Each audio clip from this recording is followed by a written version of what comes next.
Okay, chapter 12.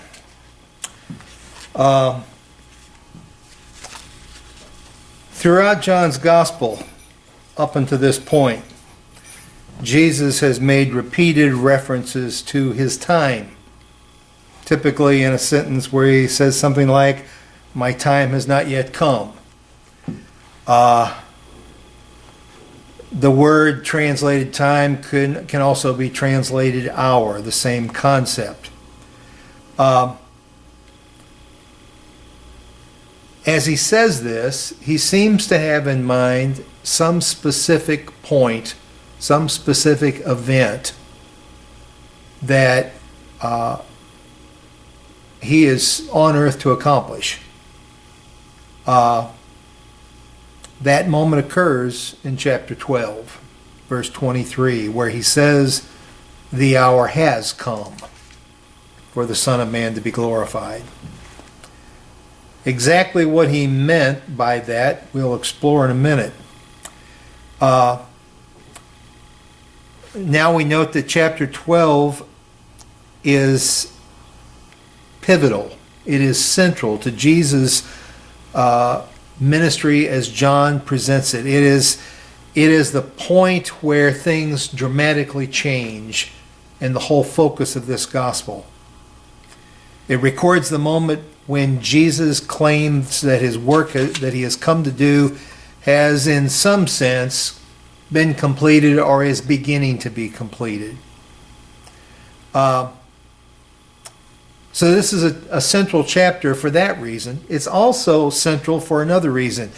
It is in chapter 12 that Jesus' last interactions with the public at large, apart from his actual crucifixion, take place. Up until now, Jesus has been speaking to the masses. He's been performing miracles. He's been teaching. He's been healing. He's been out there. After chapter 12, everything that we see in John's gospel is far more intimate. It is Jesus and his disciples. It is in the upper room. And in fact, the 5 chapters that follow chapter 12, 13, 14, 15, 16, and 17, reveal the most extended and most intimate conversation or time of sharing that Jesus has with his 12 that's recorded anywhere in the Bible. It is some of the richest material in John's Gospel.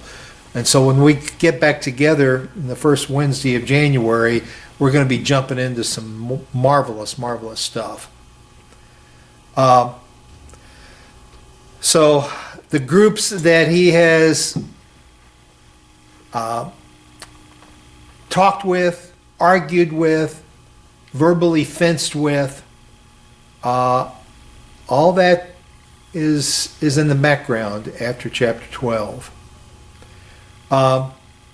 This is the conclusion of Jesus' public teaching ministry. And so in the chapters that follow, there's an added poignancy and urgency. Things are wrapping up. You can imagine, if you would, someone whose life is ebbing away. They've been ill with a progressive, debilitating disease, and they're still alert enough and conscious enough and mentally engaged enough to know what's going on. And you have that period where they know death is coming soon. And so during that time, they begin to say their goodbyes. They have those obligatory conversations with friends and coworkers. But as the time draws near, so does their focus. And to be a part of those very final days means your intimate family or your very close friend, because the broader community has now been pushed aside. That's kind of what we have going on in chapter 12. This is the last chapter in which Jesus is talking to the masses. Let's begin with the first 8 verses. 6 days before the Passover, Jesus therefore came to Bethany, where Lazarus was, whom Jesus had raised from the dead. So they gave a dinner for him there. Martha served, and Lazarus was one of those reclining with him at table. Mary therefore took a pound of expensive ointment made from pure nard and anointed the feet of Jesus and wiped his feet with her hair. The house was filled with the fragrance of the perfume. But Judas Iscariot, one of his disciples, he who was about to betray him, said, "Why was this ointment not sold for 300 denarii and given to the poor?" He said this not because he cared about the poor, but because he was a thief. And having charge of the money bag, he used to help himself to what was put in it. Jesus said, "Leave her alone, so that she may keep it for the day of my burial. For the poor you always have with you, but you do not always have me."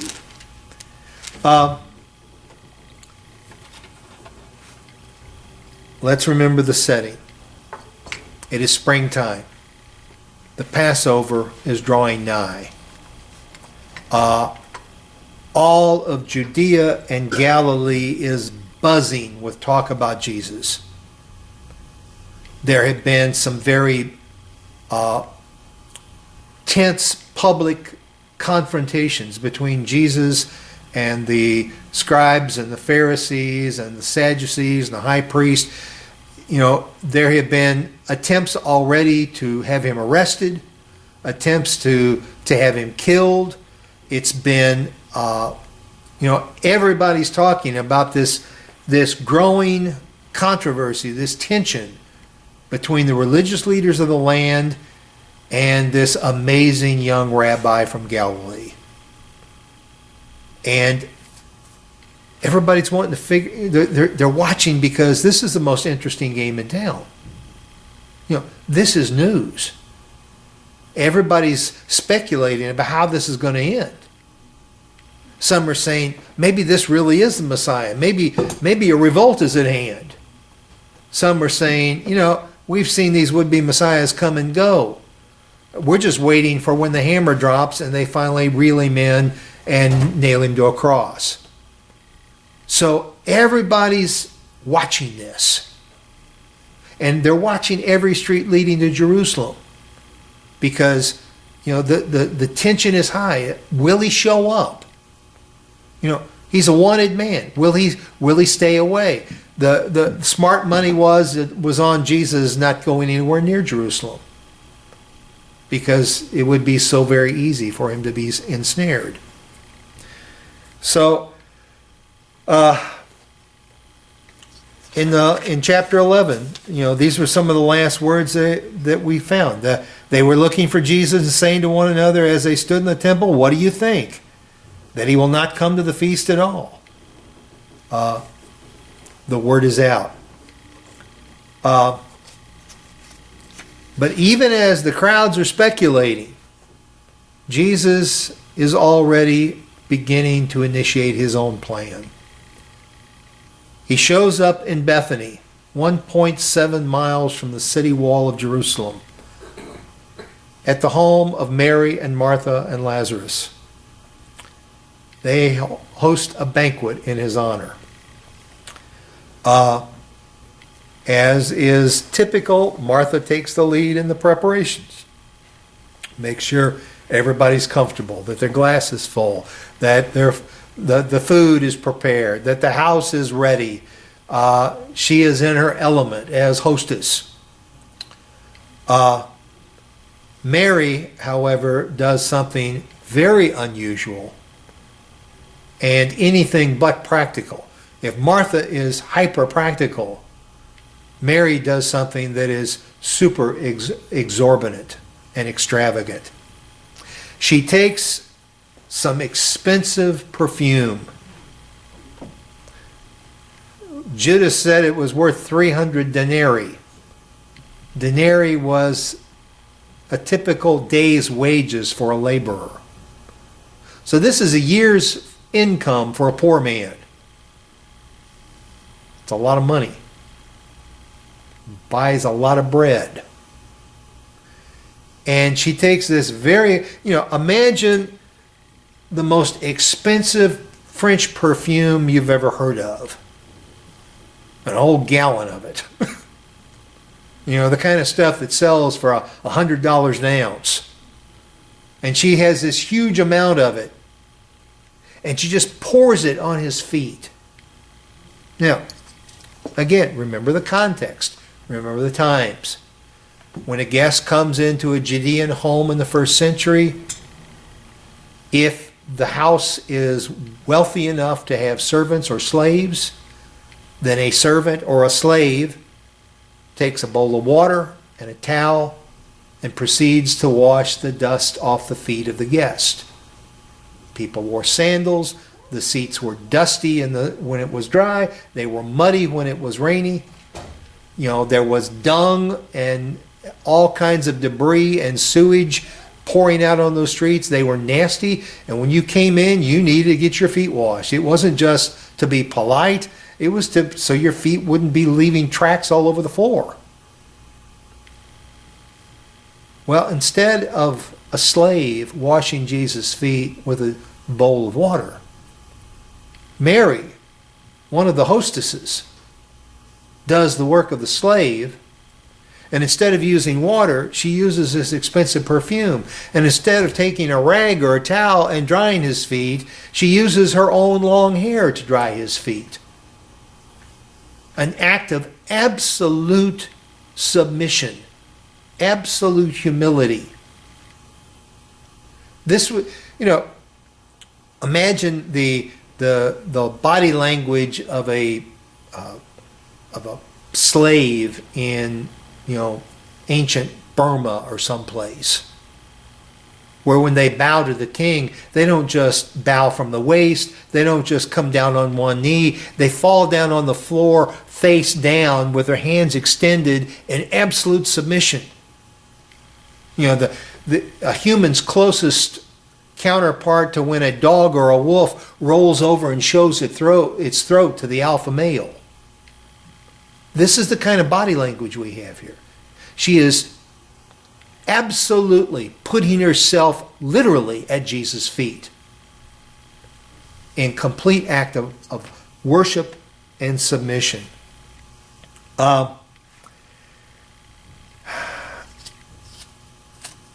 It's not easy for us to know all that this gesture on her part may have conveyed in her time, much less in the present.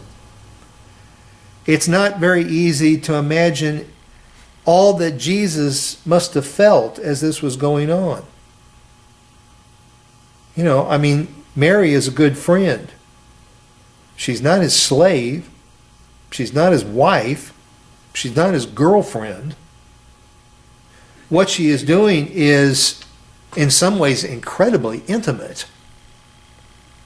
But in no way does it have any hint of any sexual connotation. So it would have been kind of strange. And I'm sure that everybody in the room felt awkward watching it. I can't imagine what her brother Lazarus, who's reclining at table, probably right there on Jesus' right as the place of honor. Can't imagine what he was thinking. You know, probably something like, there's Mary at it again. You know, I don't know. But you couldn't have missed it, because the room would have been absolutely filled with the fragrance of that perfume. Not only the room, but the street outside. It would have wafted out the windows. Everybody around would have known something really weird has just taken place.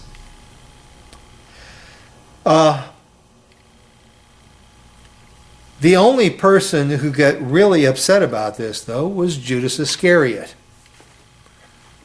Now, we all know what Judas was going to do in a couple days. What is not as well known, in fact, this is the only place in the Gospels where it's mentioned, was that Judas had a habit of pilfering from the money bag of the disciples. Now, as I read this, I'm not seeing here the likely story that Judas was taking great big bunches of cash out of the bag. I think it was in some ways more troubling. I think what we see here is Judas had gotten into the habit of pilfering, taken enough to line his pockets, but not enough to be missed. I mean, if he was taking huge sums out, somebody would have noticed. He was doing the kind of stuff that gets done in offices and businesses, workplaces all over the country every day. Whether, and it usually starts with something really minor, like a few office supplies. And sometimes it never goes beyond that, and sometimes it does. Sometimes you find yourself in a position where you have access to money. And you may not take a lot, if for no other reason, for fear of being caught. But if you can slip a 10 or a 20 along the way, that's 10 or 20 bucks that you don't have to take out of your wallet to buy your supper with. You're eating on the company's dime. I think it was that kind of stuff that Judas was doing. And it is a reminder that the path to hell starts with one small step. It is that kind of laxity with the little things that prepares our souls for greater sin. It's just like on the flip side, God will sometimes give us a test in a small thing to see how we do. It's not that God doesn't know how it's going to turn out, but we don't know how it's going to turn out. And so he gives us an opportunity to test our wings, to do some small deed that we can then feel good about and say, hey, I've got some skills that God can use. And then he turns around and gives us something bigger and more important to do because we've proven ourselves faithful in the small thing. So just as small successes can be built upon to bigger successes, small sins, if you will, can lay the groundwork for bigger sins. It certainly worked out that way in Judas's case. Well, Jesus was not sharing in this condemnation. Far from it. He defends Mary's act. He says, leave her alone so that she may keep it for the day of my burial.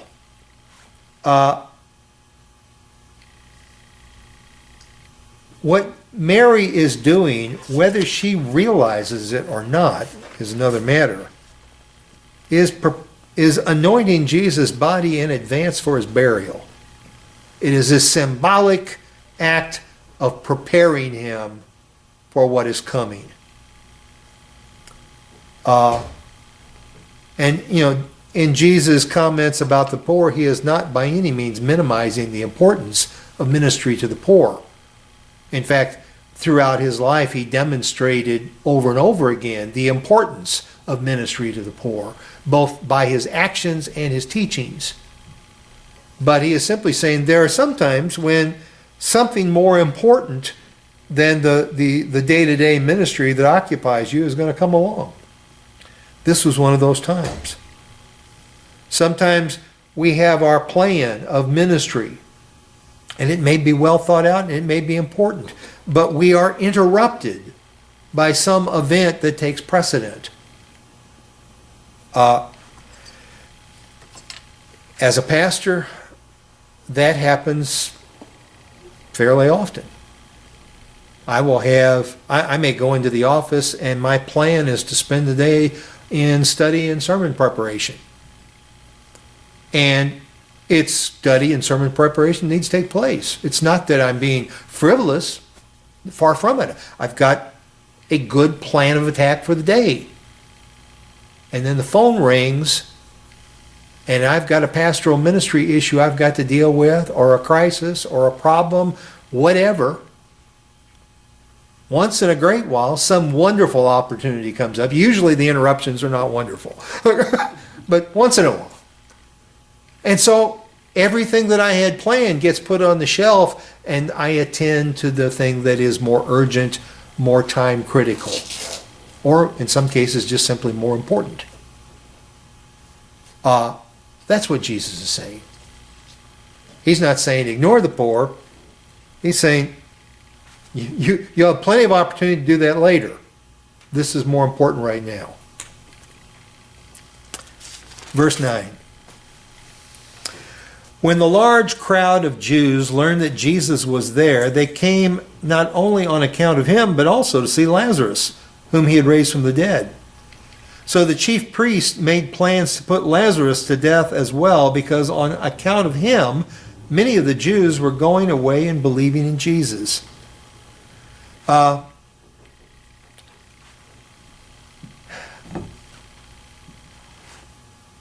Lazarus has become famous in his own right.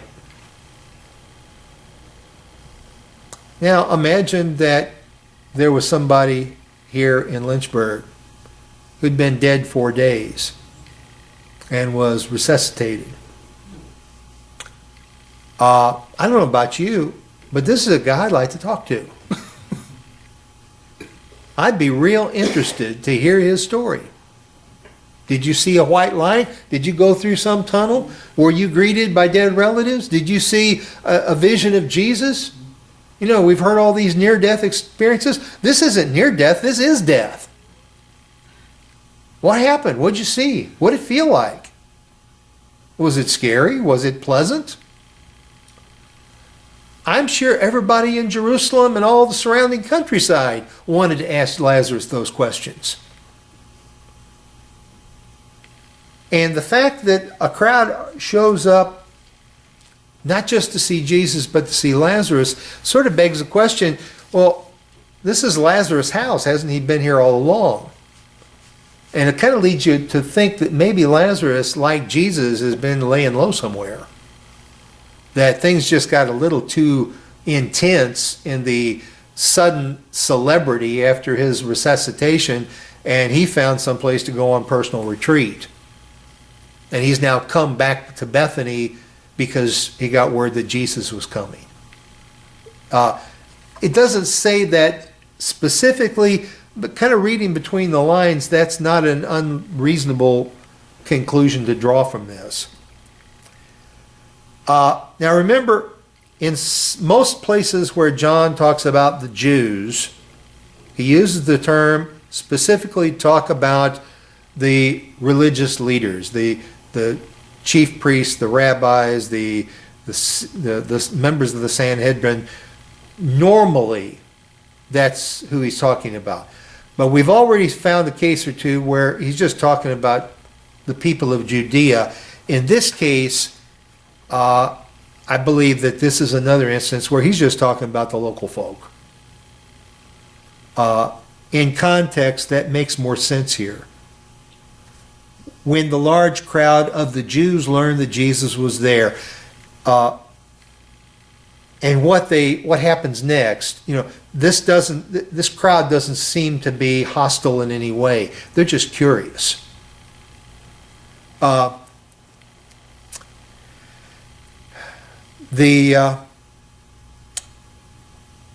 a large crowd gathers. Now, elsewhere in John, he mentions the presence of a crowd in chapter 5, verse 13, and 6:22 and 24, 7:12, 7:31. Here, he says specifically a large crowd. He used it in that same way in chapter 6, verses 2 and 5. So there's this large crowd of curiosity seekers who are gathered in and around and all over the neighborhood of Lazarus' house to just get a look at Jesus and or Lazarus. Then there's another group, not nearly so big, but far more powerful and definitely not looking out for Jesus' best interest. And that is the chief priests. And it says, remember, they've already plotted Jesus' death. And now they've added Lazarus to the list. They hatch a second plot. Lazarus must be liquidated too, because he is causing too many people to share in his allegiance to Jesus.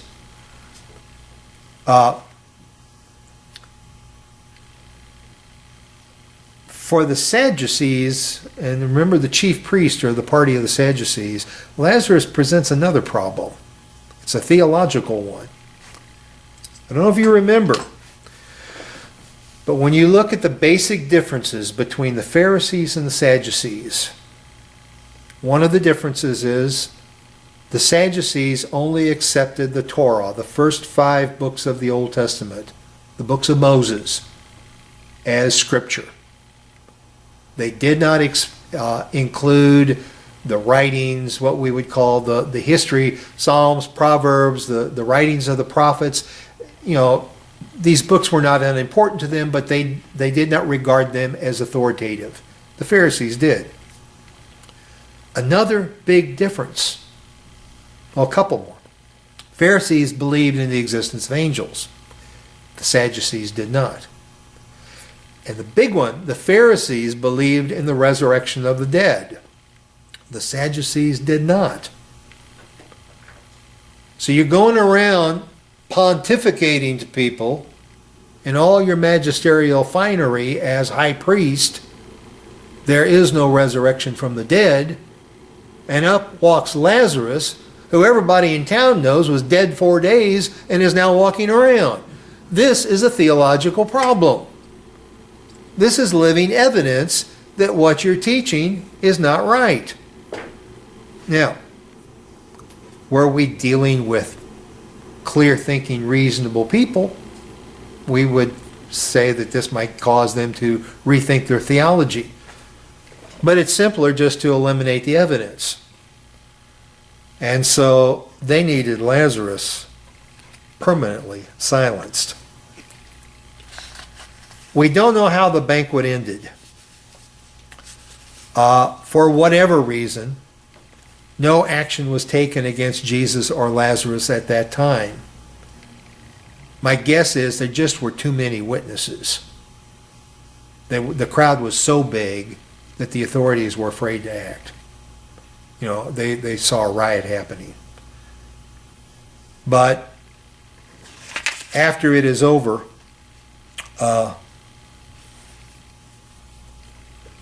Jesus once again withdraws. Notice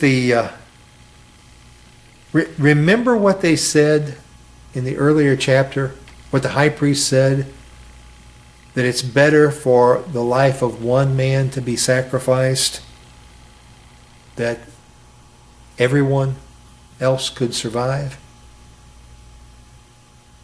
Well, now they're talking about sacrificing two. See, that's the path with compromise with sin. There's always another compromise to make. It never ends with just that one compromise. Verse 12 through 19. Triumphal entry.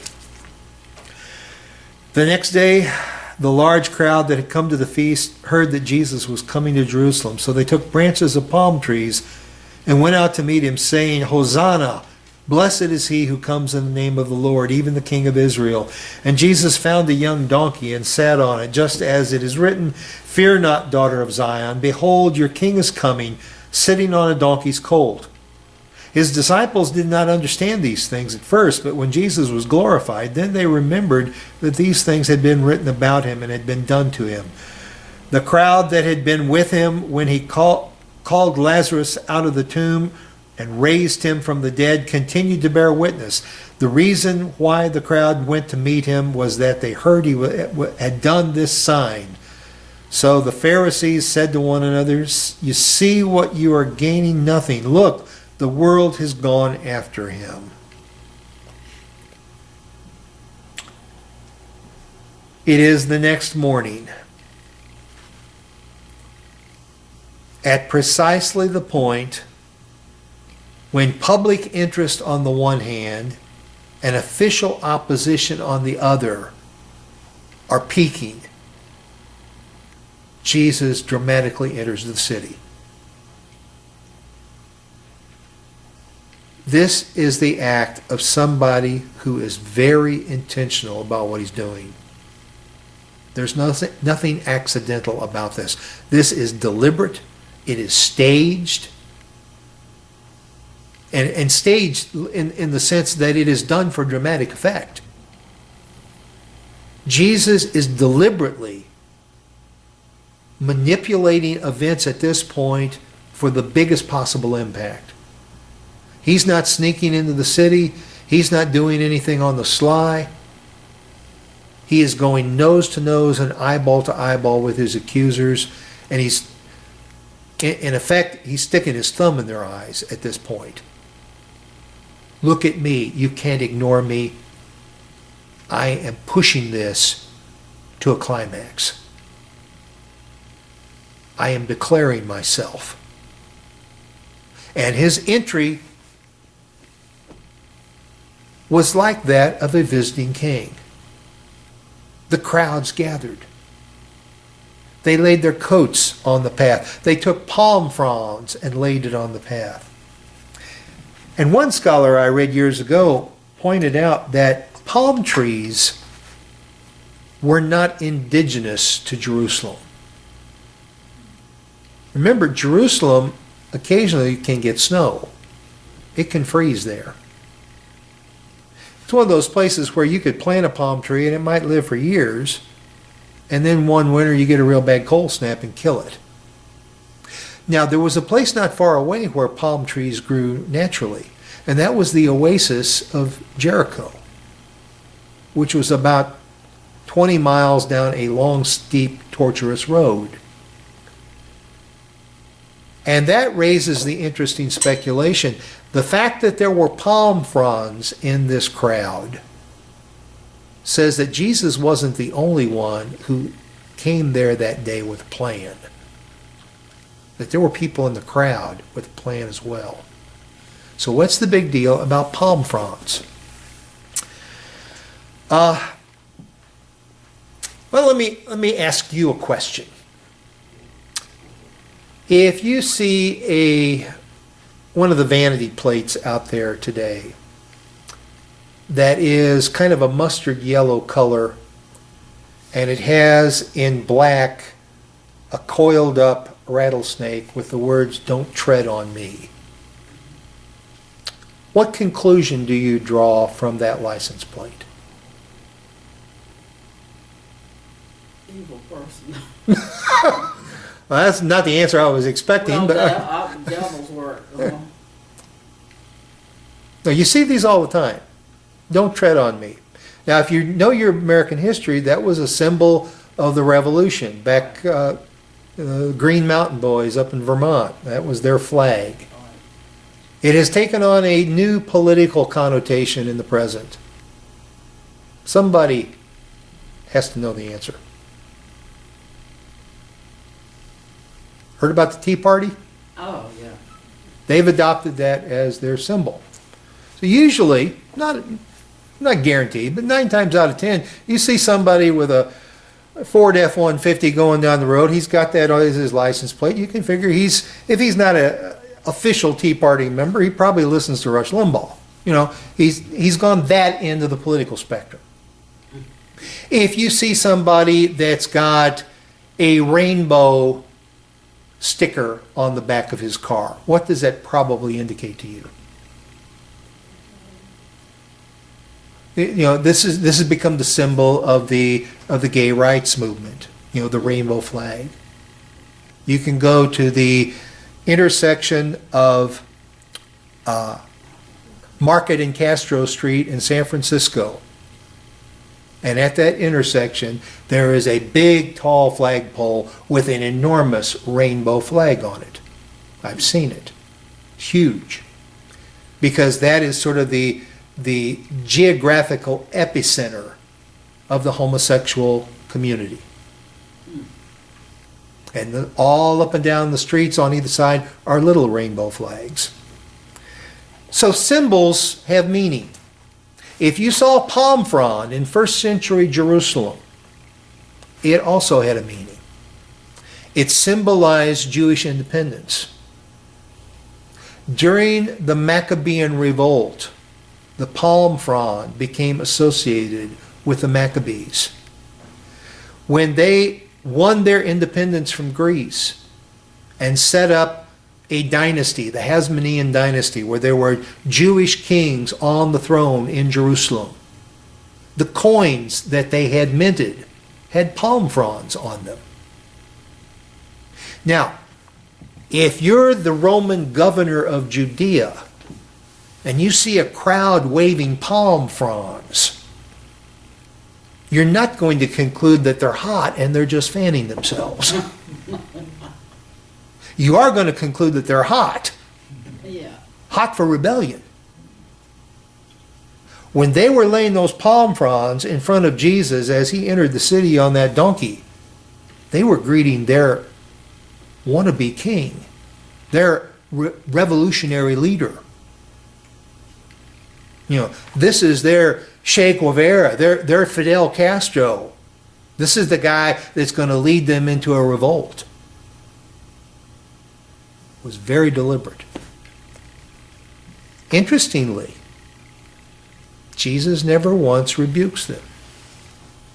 He doesn't buy into their plans, but he doesn't criticize them either.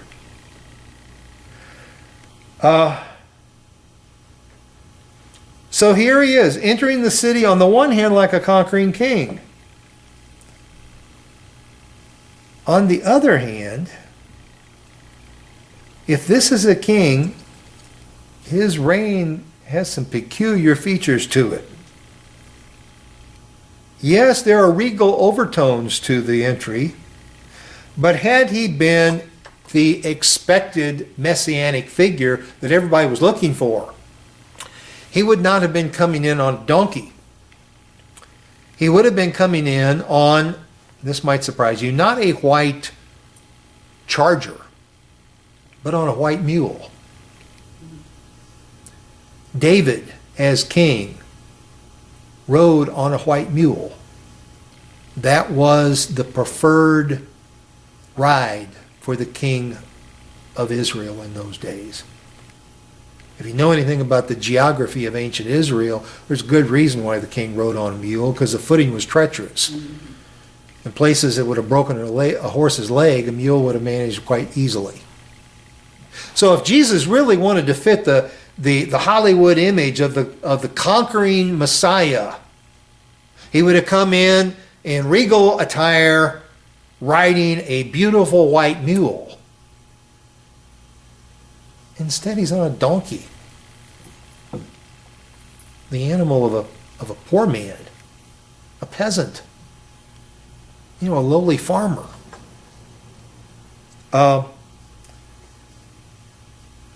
He was a king, but his kingdom rule was for, at least in the present, it was spiritual rather than just crassly political in nature. Now, that was 2,000 years ago, give or take a few decades.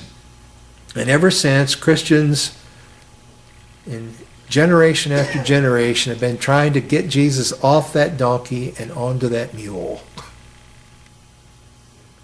There's a sense in which every generation of Christianity has been a little disappointed that Jesus wasn't a little more militantly king-like in his demeanor.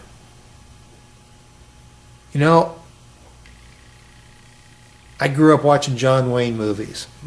I still watch them. I got a bunch of them on DVD. And I always loved John Wayne. But for the life of me, I cannot imagine a circumstance that would have John Wayne on a donkey. No. It just isn't going to happen. If he'd been shot through the lung, I think he'd walk rather than be carried on a donkey.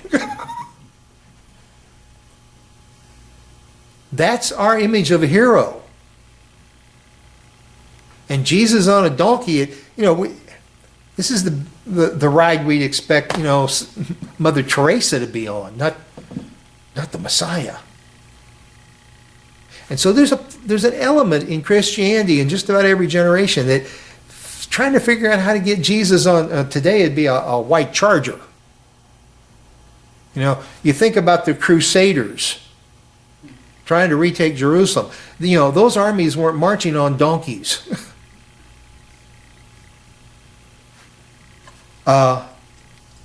Something to contemplate. That's still currently very much a live issue. So here we have it.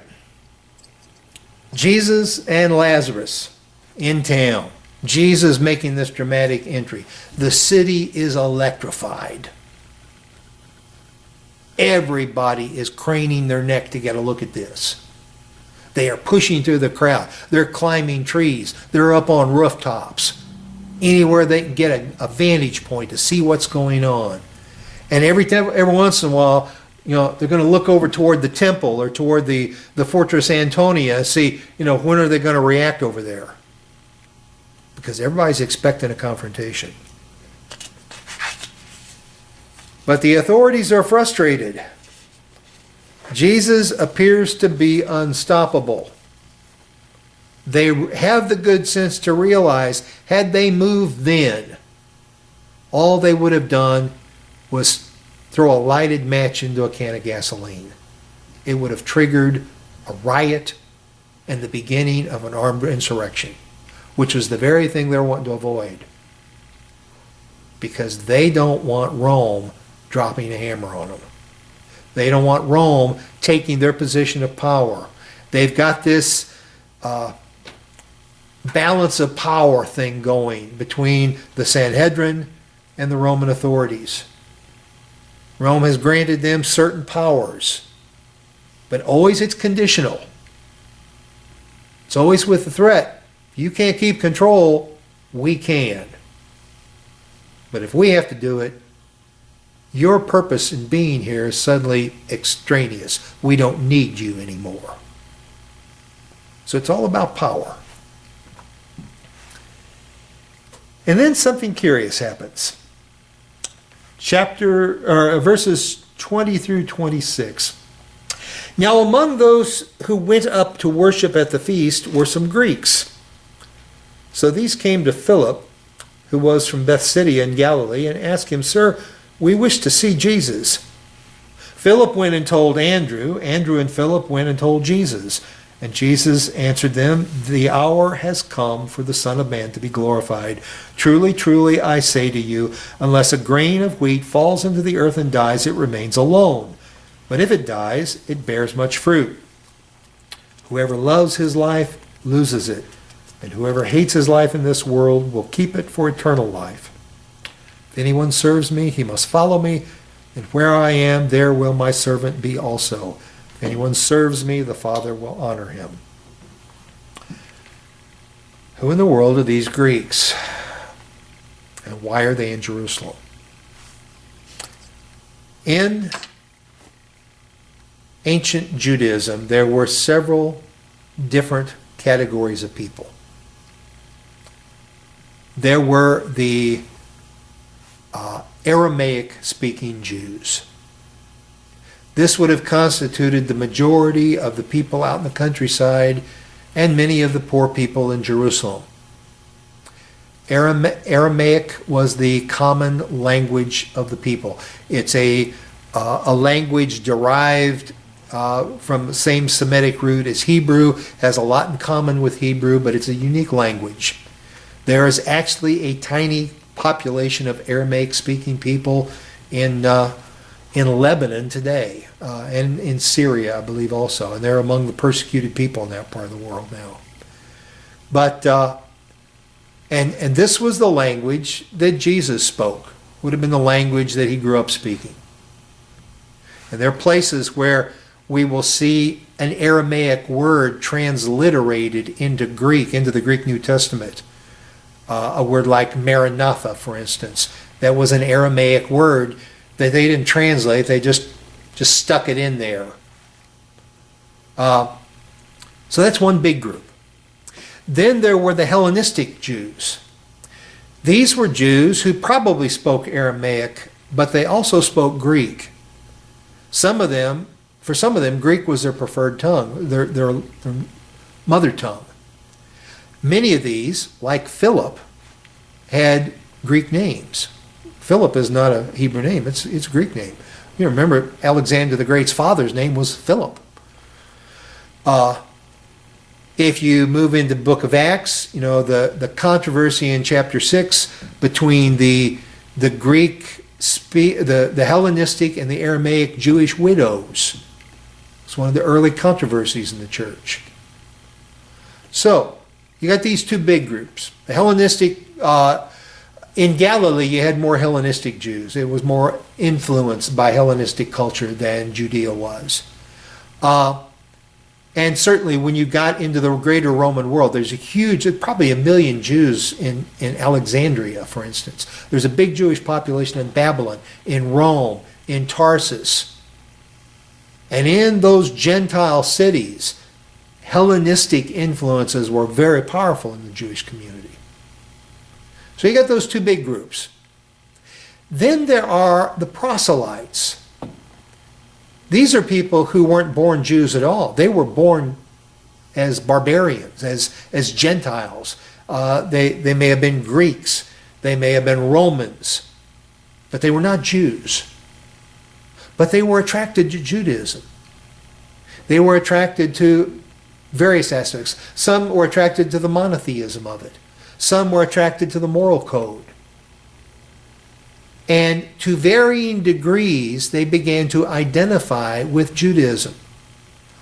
Many would go into the outer court of the temple, where the Gentiles were allowed, the court of the Gentiles, and they would go there and pray, and they would offer their offerings. They might support the local synagogue, and we have instances of that in the New Testament. The centurion, there were several who were known as benefactors for the synagogue, even though they weren't themselves Jews. There were some that went all the way toward becoming Jews. And here you've got adult men submitting to circumcision that they might be fully identified as Jews. Now these Greeks are in one of these categories of proselyte. Either they are still Gentiles who are just simply admirers of Judaism and followers of aspects of it, or they are people who have fully become proselytes to Judaism. Which group we really can't say for certain. But apparently, from what we see here in the text, they've come in from out of town. They're not locals. They're here for the feast. They've come for Passover. Which says they're pretty serious about their commitment to the Jewish religion at some level to make that kind of a trip. They haven't been hearing all the stories about Jesus. They haven't been out there in the crowds hearing him preach or seeing the miracles. But they've gotten in the town and people start talking and they've heard, man, something's going on here.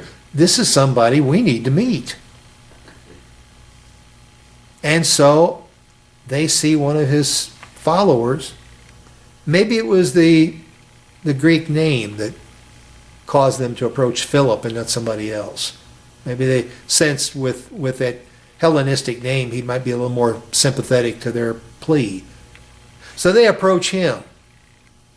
Philip in turn contacts Andrew. Remember what we see about Andrew? Every place where Andrew shows up in the New Testament, he's taking somebody to see Jesus. First it was his brother Peter. Now it's this group of Greeks. And when they come to Jesus, Jesus' response is completely and totally unexpected. The hour has come for the Son of Man to be glorified. All this time, through 3+ years of public ministry, Jesus said over and over and over again, my hour has not yet come.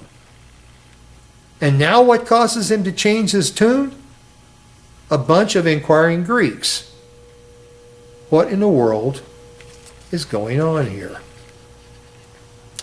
Why should the request of the Greeks seem so important to Jesus? Well, the answer has a couple aspects to it. First of all, because the request is important because of who makes it, non-Jews.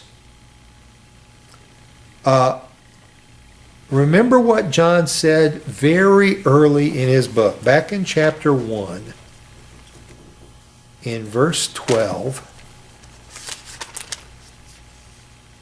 Well, backing up in verse 11, he came to his own, and his own people did not receive him. But to all who did receive him, who believed in his name, he gave the right to become children of God, who were born not of blood or of the will of the flesh or the will of man, but of God. To all who came. Very early on, John gives us this great big clue that Jesus' ministry is not going to be limited just to Jews. That at some point, the focus is going to expand to include the whole world. Throughout Jesus' earthly ministry, with only a few exceptions, he maintained that narrow focus. His preaching, his teaching, his miracles were done almost exclusively among the Jews, with just a few notable exceptions. Now here comes this group of men from beyond Judaism. And it's almost like a little alarm has come on. It's like this is a sign Jesus has been waiting for. The greater world is ready. They are waiting. It's time. Second, the request is important because of how Jesus would fulfill it. He would fulfill it by being glorified. Truly, truly, I say to you, again, that solemn admonition. This is important stuff. It has the weight of Scripture. And it gives this metaphor of a seed being planted and beginning to decay and sprout and bearing much fruit. And he uses that metaphor to describe the impact of his own death. Because of it, because of the resulting resurrection, we come the ability for life to be spread to multitudes, not just to himself. Only if it falls and dies can wheat kernel bring forth young wheat plants. So it is with the life of a man. And he makes this somewhat cryptic statement: whoever loves his life loses it, and whoever hates his life in this world will keep it for eternal life. One's old self-centered life must be rejected in order to gain the true or eternal life. You can go to Philippians 3, verses 7 through 11 for an expansion on that. Jesus concluded with a brief word of challenge and assurance. The one who serves him must be where he is. This is Jesus' call to follow his steps, to walk as Jesus walked. Verse 27. Now is my soul troubled. What shall I say? Father, save me from this hour. But for this purpose I have come to this hour. Father, glorify your name. Then a voice came from heaven. I have glorified it, and I will glorify it again. The crowd that stood there heard it said the crowd that stood there and heard it said that it had thundered. Others said, an angel has spoken to him. Jesus answered, this voice has come for your sake, not mine. Now is the judgment of this world. Now will the ruler of this world be cast out. And I, when I am lifted up from the earth, will draw all people to myself. He said this to show by what kind of death he was going to die. So the crowd answered him, we have heard from the law that the Christ remains forever. How can you say that the Son of Man must be lifted up? Who is this Son of Man? So Jesus said to them, the light is among you for a little while longer.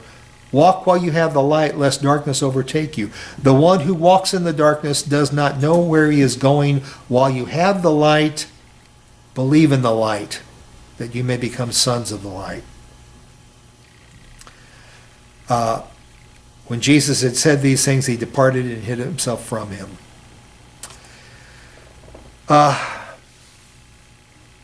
Jesus completely understood what was ahead. Nothing that would happen this week came as a surprise. He was walking, level-headed, clear-eyed, toward his execution. It was a deliberate act. He knew that with this would come great personal suffering. And along with it, tremendous emotional suffering for the people who loved him. At this point, he asks what's really a rhetorical question: whether he should request to be relieved from the horror that lay ahead. But his answer was a direct and unambiguous no. He showed the same human agony and yet the same courageous resolve that we will see when he's in Gethsemane.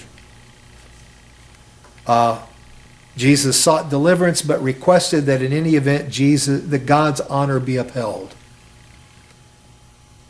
I know what I have to do, Father, and I'm willing to do it.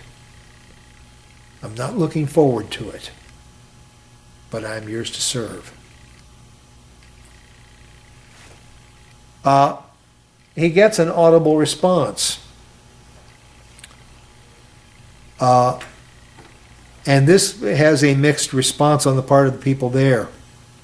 We see something similar in Acts chapter 9, verse 7, and Acts 22:9, where those who were accompanying Paul could not understand the heavenly voice that he heard. And yet Jesus says this audible confirmation wasn't for his sake. He didn't need reassured, in other words. It was just another witness to those that followed him that he was following God's will. He then elaborates on his earlier statement about his time having come. He talks about this as the time when the world was about to be judged. The world, in this sense, refers to the entire satanic system that has enslaved the human race from the time of the fall. And the irony of this situation is the very sacrifice that Jesus is about to make is going to be Satan's undoing. In that crowd, there were lots of people who had never heard Jesus before. Remember the scene when Jerusalem, during Passover, the city of Jerusalem, which was not a particularly large city by modern standards, a few thousand people, swelled many times over. You know, the population could have been 10, 15, 20 times normal during this time. The crowds were crushing during Passover. It was the big event of the calendar at the temple. And so you got people from the countryside, you got people from Alexandria, people from Babylon, people from Rome, people from Tarsus. They've come from all over. For the Jews to be in Jerusalem at Passover was almost the equivalent of a Muslim going to Mecca for the Hajj. It wasn't as obligatory, but it was really important. If any Jew with the resources would do it if he could. And so a lot of people there are hearing Jesus for the first time, and they're not following him. They're not, they're playing catch up. Some of the people in the crowd knew exactly what he was saying. Others didn't have a clue. So you got to say, who's this Messiah you're talking about? Truly clueless that Jesus is talking about himself at this point. But there are others that have heard, they have seen. The testimony's been made clear. And it's to them Jesus directs his statement. That basically is paraphrased, you are responsible for the light that has been shown to you. When God reveals himself, it comes with it an accountability. And the more you know, the more you've been shown, the more God has revealed himself, the greater your responsibility and accountability for what you know. And folks, that weighs heavy on you and me today. For we have been shown much. We have been the beneficiaries of great learning and great information. And God will judge us on the basis of the light we've been shown. With knowledge comes responsibility. And I'm just going to have to skip the last of this because I don't have time. We will not meet the next 2 Wednesdays. Well, I hope to see you on Sunday. When it comes to Wednesday night, I will see you next year. And on January 6th, we will pick it up with John 13.